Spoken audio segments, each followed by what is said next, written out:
Jelani McDonald is really more athlete than safety at this phase of his career. With Michael Taff on the team, he is playing more of a box oriented role, but they like to move him around. They play him in the slot, and he is truly winning purely off of outstanding athleticism.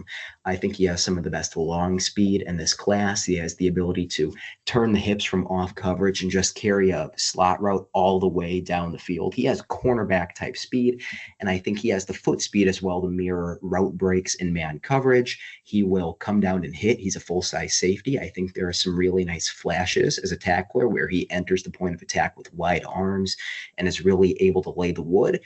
Why is he not higher up?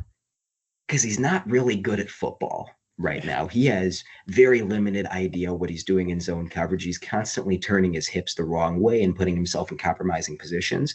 The reason I'm higher on him, though, I have a preliminary third round grade out, is because he's already at that level where he's winning in college in spite of his current technical limitations. He's not just like a traits-based prospect. His traits are so good that he can kind of just athlete his way to success. He played, I think, 4 sports in high school. He was a center fielder. He doesn't have a lot of ball production yet, and a big part of that is opportunity. Another part is he's just not in the right place super often. He had a fantastic over-the-shoulder interception against Kentucky, so I think the ball skills are there. This is one of the toughest parts of summer scouting where I don't think he's going to come out in 2026. I just don't think he's going to be polished enough, but I think the athletic traits and the development track are so good that he's a high-end 2027 prospect. And we're not going to do a 2027 safeties episode, so I had to get him in this one. That is Jelani McDonald, a fantastic athlete with a ton of versatility from the University of Texas. Interesting. So was he a true sophomore last year? Do you know? Yeah, I do have it in my notes. He is a third-year junior, so yep, he was a true sophomore last year. 6'2 and a quarter, 205. To be honest, I think he's already bigger than that. He has the frame to keep adding weight, so this could truly be a play him up high, play him down low, play him in the slot type of safety moving forward. And I think he needs to start getting more buzz.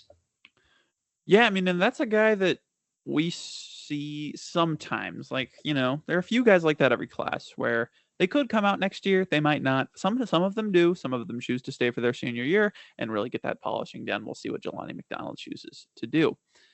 But sounds good, man. I'm excited to watch him at some point, maybe next year for summer scouting, maybe a little bit earlier for the draft, depending on how this year goes. It's a little bit of a frustrating watch, but it's hard to deny that the potential's there. Yeah.